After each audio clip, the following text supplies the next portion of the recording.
আজকে আমি বানাবো শুকনো চালের গুঁড়ো দিয়ে নরম তুলতুলে ও ফুলকো রুটি। তো এখানে আমি দিয়ে দিলাম 2 বাটি জল। তো আমার কড়াইটা বেশ গরম ছিল কিন্তু। আর এখন দিয়ে দিলাম আমি একটু সামান্য 1 চামচের মতো সাদা তেল।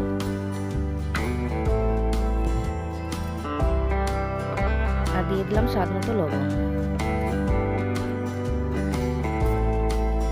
দিয়ে সবগুলোকে আমি একটু নেড়ে নিলাম যাতে লবণটা সব দিকে গলে যায়।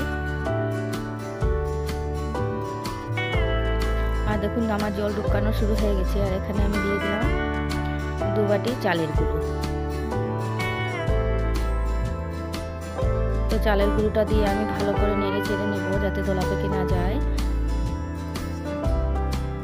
এরকম ভাবে ভালো করে নেড়ে চেড়ে আমি সব দিকে যাতে ভিজে যায় ভালোভাবে। তখন আমি 2 মিনিটের মতো ঢাকনা দিয়ে রেখে দেব। 2 মিনিট পর দেখুন আমি একটা থাল নিয়েছি, থালের মধ্যে আমি সামান্য সাদা তেল দিয়ে দিলাম। এরকম ভাবে সাদা তেলটা থালে লাগিয়ে নিলাম। আর এদিকে আমার চালের গুঁড়োটা হয়ে গেছে। তো এবার আমি চালের গুঁড়োটাকে নামিয়ে নেব। তো আমি চালের গুঁড়োটাকে তুলে নিলাম। আর এবার আমি ঠান্ডা করে নিলাম। তো এবার এটাকে আমি ভালোভাবে মেখে একটা ডো বানিয়ে নেব। তো দেখুন আমি একটা ডো বানিয়ে নিলাম। আর কত নরম হয়েছে ডোটা দেখুন। তো এখন আমি এখান থেকে ছোট ছোট কয়টা লেচি কেটে নিচ্ছি।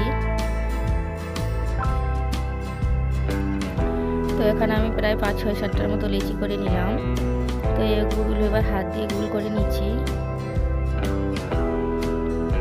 আর বেলনা চৌকা নিয়ে নিলাম। আর এবার একটু সামান্য উপর থেকে আমি আটা ছিটিয়ে দিলাম। আর এবার আমি এটাকে বেলে নেব।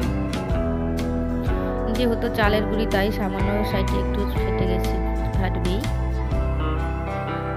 তো দেখুন আমি কত পাতলা করে বেলে নিলাম এটাকে।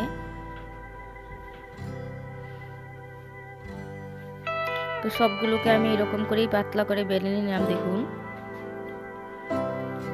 আর এবার আমি চুলোর মধ্যে তাওয়া বসিয়ে দিলাম। আর আমার তাওয়াটা গরম হয়ে গেছে। আর এখন আমি দিয়ে দিলাম রুটি। তো আমার 1 সাইড রুটি হয়ে গেছে। তো এবার আমি 1 সাইড ঘুরিয়ে করে নেব। আর দেখুন কত সুন্দর রুটিটা বোলের মতো ফুলেছে। আর খেতেও বেশ দারুণ হয়েছিল আর খুব নরমও হয়েছিল। আর আমার রেসিপি যদি ভালো লাগে, আরও নতুন রেসিপি পেতে আমার চ্যানেল সাবস্ক্রাইব করে দিন। আর একটি লাইক দিয়ে দিন। আর কমেন্ট করে জানাবেন আমার রেসিপি কেমন হয়েছে। তখন আমি আরেকটা রুটি দিয়ে দিলাম তাওয়ার মধ্যে। তো আমার এই রুটিটাও হয়ে গেছে দেখুন। তো আমি সব রুটিগুলোকে বানিয়ে নিলাম। আর আমার রুটিগুলো কত সুন্দর হয়েছে দেখুন। আর একদম নরম তুলতুলে হয়েছিল দেখুন। আর আমার রেসিপি দেখার জন্য আমি সবাইকে অসংখ্য অসংখ্য ধন্যবাদ জানাই।